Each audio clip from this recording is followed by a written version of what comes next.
সেনাবাহিনীর অবসর সুবিধা এবং ২০ বছর চাকরি করে কি আসলে পেনশনে যেতে হয় সে বিষয়ে চলুন আজকে জেনে নেই যে আসলে সৈনিকদের চাকরি ২০ বছর নাকি ২১ বছর। তো সেনাবাহিনীতে আসলে কত বছর চাকরি করা যায় তা নিয়ে বিভিন্ন পদমর্যাদার উপর নির্ভর করে। সাধারণ সৈনিকদের চাকরির মেয়াদ সীমা ২১ বছর, ল্যান্স কর্পোরালদের ২২ বছর, কর্পোরালদের ২৩ বছর এবং সার্জেন্টদের ২৪ বছর।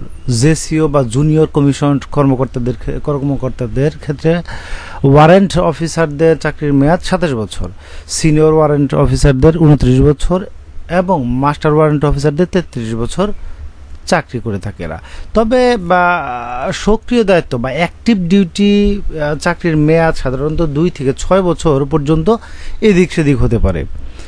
তো বিভিন্ন কারণে এটি পরিবর্তন হতে পারে, যেমন চাকরির প্রকার বা পুনরায় তফসিলভুক্তির সিদ্ধান্ত। সেনাবাহিনীতে বিভিন্ন পদের চাকরির মেয়াদের যে পরিবর্তন সেটি হতে পারে। তো সাধারণত সৈনিকদের চাকরির যে সময়সীমা সেটি ২১ থেকে ২৩ বছর হয়ে থাকে, এরপরেই তারা রিটায়ার করে। অফিসারদের ক্ষেত্রে চাকরির ক্ষেত্রে মেয়াদকাল ৬ থেকে ১০ বছর পর্যন্ত এদিক সেদিক থাকতে পারে। তো মেজর জেনারেলগণ আসলে কত বছর চাকরি করে? তো মেজর জেনারেলগণ যারা আছেন তাদের চাকরি সীমা ৩০ বছর ও বয়স সীমা হচ্ছে ৫৫ বছর পর্যন্ত। তার মানে ৫৫ বছর বয়স হলে তিনি রিটায়ারে চলে যায়। অন্যদিকে তার যে চাকরির বয়স সেটি ৩০ বছর পর্যন্ত। আর লেফটেন্যান্ট জেনারেলদের চাকরির বয়স সীমা ৩২ বছর এবং অন্যদিকে চাকরির বয়স ৫৭ বছর পর্যন্ত। যদিও এখন ২ বছর বৃদ্ধি করেছে, সে ২ বছর এখানে যুক্ত হবে। তো সেনাবাহিনীতে চাকরির যে ন্যূনতম বয়স সেটি কিন্তু ১৬ থেকে ২১ বছর পর্যন্ত। সশস্ত্র বাহিনীতে কর্মরতদের ক্ষেত্রে ১৮ থেকে ২৩ বছর হতে পারবে। অর্থাৎ যারা কি করে এই যে চাকরিতে ঢুকবে তাদের ক্ষেত্রে কিন্তু বয়স সময় নির্ধারিত সর্বোচ্চ ২১ বছর পর্যন্ত। তারপরে ২১ বছর ২ মাস হলেও কিন্তু তারা আসলে ঢুকতে পারবে না।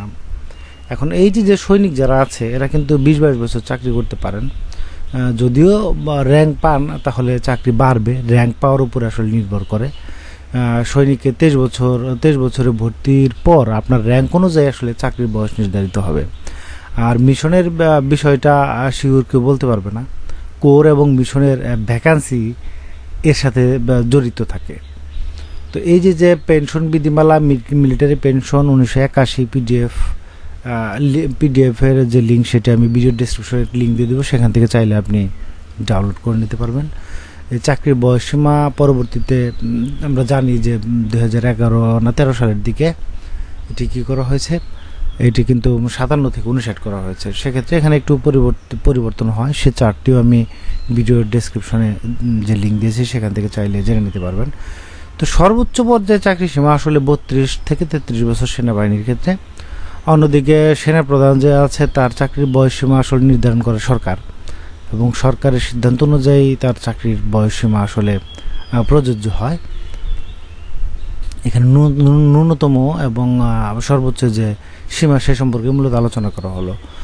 আরও একটি ব্যাপার, সেটি হচ্ছে কেউ যদি আসলে আর্মির বিধিবিধান অনুযায়ী আপনার স্বেচ্ছায় যদি অকালীন অবসর গ্রহণ করে, সেক্ষেত্রে কিন্তু আসলে মিলিটারি পেনশন ১৯৮১ বিধি ১৬ অনুযায়ী তার প্রাপ্য পেনশন হতে ২৫% কেটে রাখা হয়। আরও একটি বিধান আছে, সেটি হচ্ছে স্বেচ্ছায় প্রদত্ত অঙ্গীকারনামা অনুযায়ী আসলে compendium of military pension ১৯৮১ rule ৫ অনুযায়ী অফিসারের প্রাপ্য পেনশন বা আনুতোষিক বা অন্যান্য আর্থিক প্রাপ্যতা যেটি প্রযোজ্য থাকে তিনি 50% পাবে, তার স্ত্রী পায় হচ্ছে 20% এবং তার কন্যা সন্তান যদি থাকে সে 15% পাবে এবং দ্বিতীয় কন্যা থাকলে 25% প্রাপ্য হবে। ছেলে থাকলে সেক্ষেত্রে নিয়ম ভিন্ন। তো এই যে প্রচলিত বিধি আছে পেনশন সেই মোতাবেকই কিন্তু আসলে সেনাবাহিনীর পেনশনও নির্ধারিত হয়ে থাকে, সেই অনুযায়ী তারা টাকা পায়। অর্থাৎ বেসিক যদি দেখা যাচ্ছে যে কারো